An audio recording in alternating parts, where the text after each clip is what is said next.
the song is in my mother tongue. Well, technically my secondary mother tongue. My tertiary mother tongue um, of Spanish. But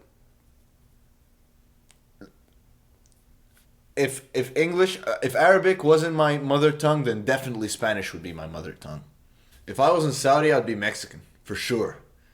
At least Latin American, like North Latin America. You know what I'm saying? Yeah, for sure.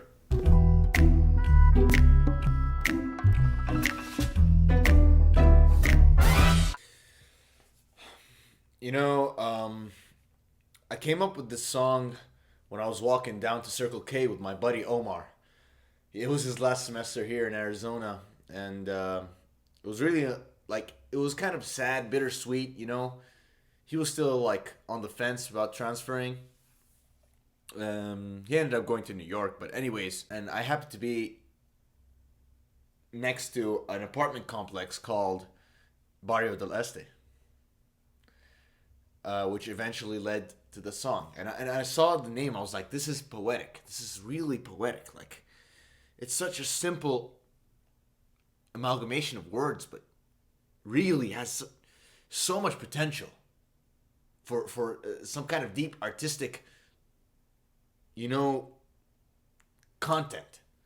The theme of the song is about how, as a freshman in University of Arizona, bear down, U of A, or U Arizona, supposedly, as I've heard. You know, as a freshman, you get invited to a lot of parties, and you go around, like, you're meeting people, and, like, parties, yeah, parties there, all over town. You know, one party gets busted, you go to the next party.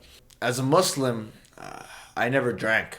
And it's part of the reason why this song's tone is really sad, is because I don't know if you've ever been to a party where everyone is drinking except you, but it's quite a depressing experience. You know, like everyone's losing their minds, getting animalistic, and you're just completely conscious.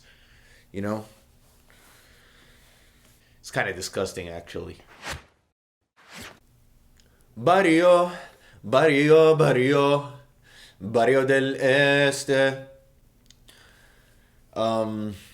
Well, if you've never spoken or heard basic Spanish, neighborhood, neighborhood, neighborhood, neighborhood in the East. What do you mean, Sway Lee? You know, my dad didn't like the song before he knew that I was the one who made it. That was sad, but what made me more sad was the fact that he said, "Oh, this is the guy who sings Unforgettable. This is," well, he was saying I'll Sway Lee, basically. And that disappointed me more because the only thing that's worse than being bad is being unoriginal. So that really hurt. That hurt me. You know, like, especially when you're doing arts and you're trying not to copy anyone. Another layer to Barrio del Este as a lyric. A lot of parties were house parties here in Tucson, since a lot of us were underage and couldn't. Well, I wasn't going to drink anyway, but we couldn't get into nightclubs. A lot of the times it would be in the eastern part of Tucson, in like random neighborhoods. I don't know how they'd get access to houses, but they'd throw parties there. So that's another meaning you could, you know, interpret. Yeah, one of the acceptable meanings I'll add. Joan. Joan Tobi Jobo no Holari, Anamana Mana Jobo no Holari, Sidi Birola Rolir, Sidi Birola Rolir. Those were originally like the composite lyrics I had in my, the rough lyrics I had in my head, just the melody, you know. You know, a lot of artists do that before writing their lyrics. I felt like keeping it would give the song a deeper feel, because language in lyrics, like cohesive language, is great. It's amazing. I have nothing against it. But something about lyrics that only show, well, basically what I'm trying to say is I'm speaking without saying anything. Some kind of avant-garde form of lyricism. I'm using the tones and the cadences of my voice to display this kind of festive misery.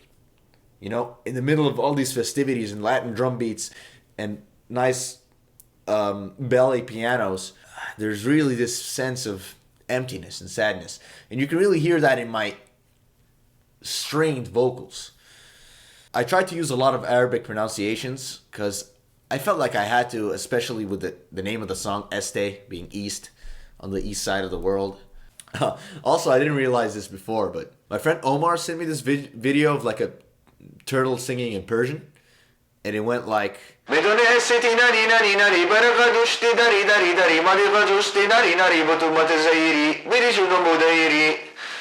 is really funny because I was watching the video, like it made me laugh a lot, obviously, because, you know, like I recommend anyone who hasn't seen it to watch it. So I was thinking about it in my head, and I was like, wait a second. I don't know.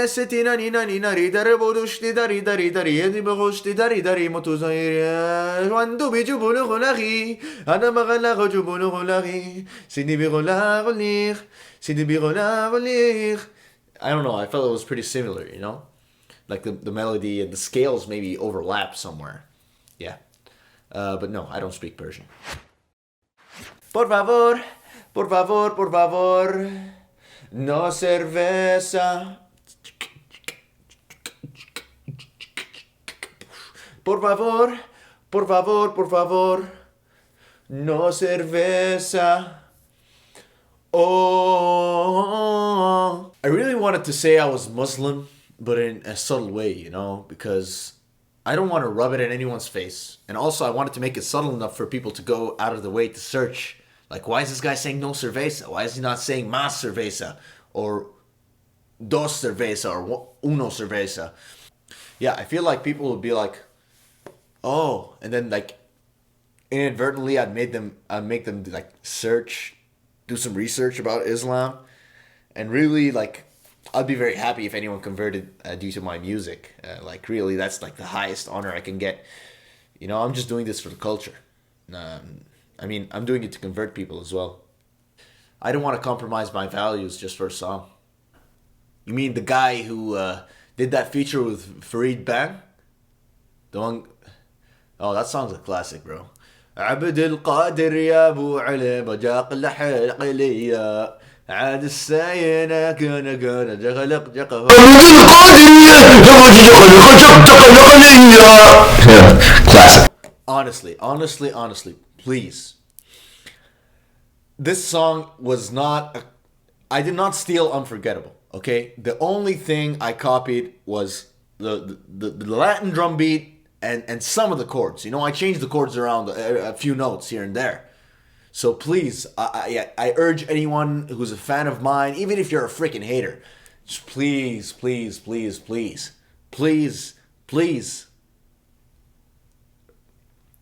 don't compare my song to Unforgettable.